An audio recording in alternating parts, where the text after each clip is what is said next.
Yo, what is up, guys? It is the man in the can. It is Super Piggy Man here today with another video, and today we're going to be talking about some more Kenshi lore. But before I do that, we're on our way for 500 subs. We're almost halfway there. We're almost at 250. Hopefully we can hit 250 by the end of the month. But without further ado, we are actually going to be talking about why the Holy Nation is a good faction in the terms of for humans, which this planet is mostly populated of. Now, the Holy Nation is arguably the most controversial faction to support in Kenshi, and I never really meet people that support, the Holy Nation, because everybody wants to be with United Cities, even though United Cities treats you like shit even if you have money. Like, the nobles are just assholes, and even your characters in dialogue say it too. Like, they always talk about how nobles are just trash bags. Like, they treat you like you're a trash bag.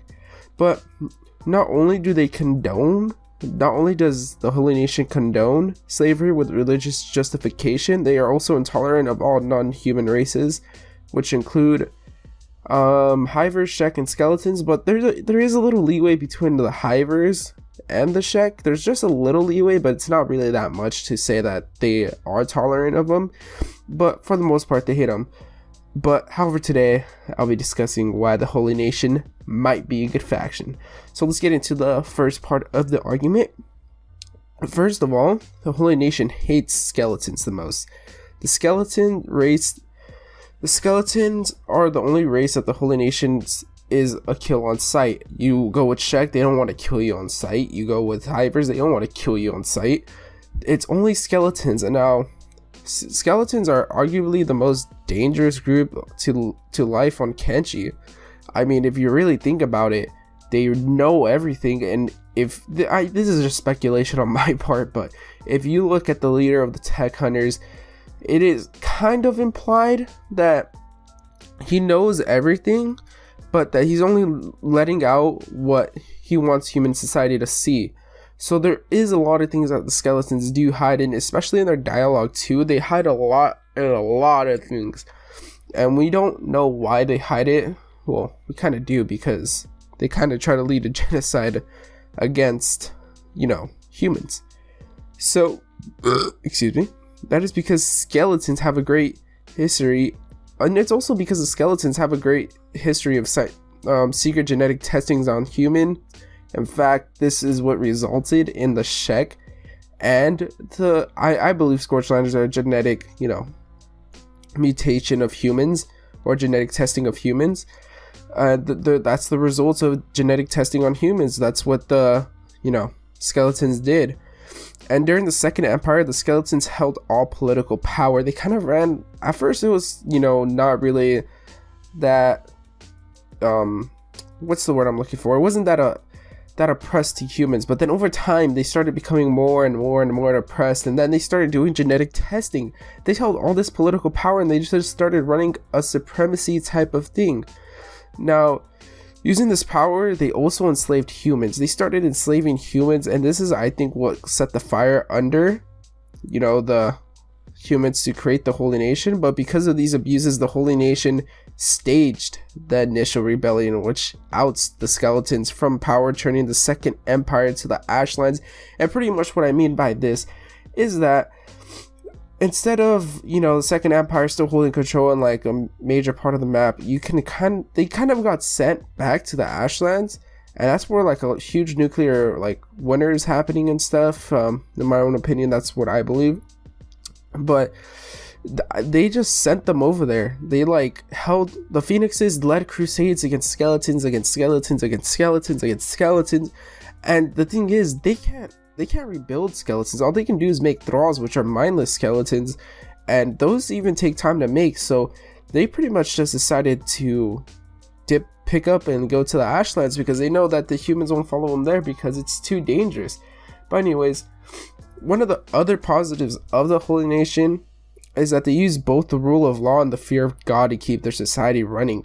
Now, if you look at this from a really, really perspective viewpoint, there was a reason that,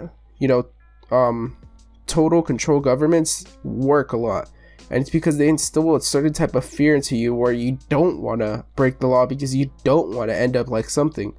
And now if you look at this society compared to the United States society, you're going to see two huge different things.